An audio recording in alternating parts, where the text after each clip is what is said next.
Hey, hello. You're stuck in traffic with Wolf Gorlick. A couple minute riff on IT and IT security. Today, looking at what makes for a good business continuity exercise. Love exercises. Love them. I don't just mean gym exercises. I do like gym exercises. On a personal note, I get to create a workout plan for my girlfriend, which I'm very excited about. Do this and then we'll do this and then we'll do. Anyways, I digress. Point is, security exercises, business continuity exercises are a critical component of any program because it allows you to make sure the plan is actually something you can do. Make sure that the plan is actually something that can be executed on, and it builds up that mental muscle. So, tip for you, consider the following when evaluating your business continuity exercises to see how well your exercises are. All right, so first one, do you do a tabletop of the exercises? You know your plan. Do you get the groups together and do a tabletop? Not only of the overall plan, but also within your business continuity plan, you should be having recovery procedures and testing procedures, right? So do you do a tabletop of your plan? Do you do a tabletop of your recovery procedures? Step one. Number two, do you actually do real fire drills, right?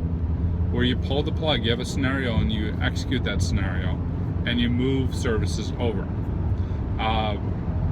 So you've done the tabletop, awesome. Now you actually pull the plug, you boot up the servers in the recovery environment, you reconnect the applications, and you make sure that IT recovery procedure works appropriately.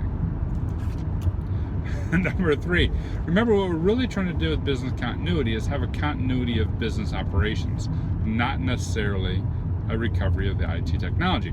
So it's great that we did a tabletop. It's great that we've recovered the IT, but can you actually execute business processes on the IT? So the next step, number three, would be once you're recovered, do you have in place people from the business who can come in and execute the business processes to make sure that that recovered IT actually works? Time and time again, we've seen the IT moved over, everything looks green, the monitors are fine, people go to actually work and things aren't working right. So that'd be number three.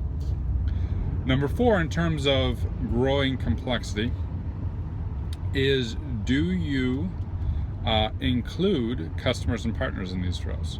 Not every customer, of course, not every partner, of course, but do you have a couple key customers or a couple key partners who execute their business processes on your recovered environment, and make sure that after the technology has been moved over, after the business process has been moved over, that your customers and partners can still work. And number five, of course, the fifth level of maturity, when you're running all these tests, that you've got a really good metrics program, RPO, RTO, of course, but also resumption time and cost benefit analysis. So you've got a really good metrics program when you're running your program as a business. You've got insight into the efficacy, the cost, and the cost avoidance.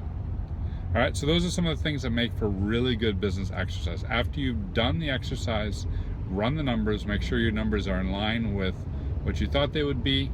Make sure that your partners can work, your customers can work, make sure your people can work, and of course, all that needs to be on the IT that enables it all. And don't just jump into that right away. if you're looking for her to start slowly by adding each one of those to your exercises in a slow, cautious way, just like you would build a workout plan, right? You don't want to just jump to multiple reps and all the weight. Ease into it. That's it from me. Have a good one.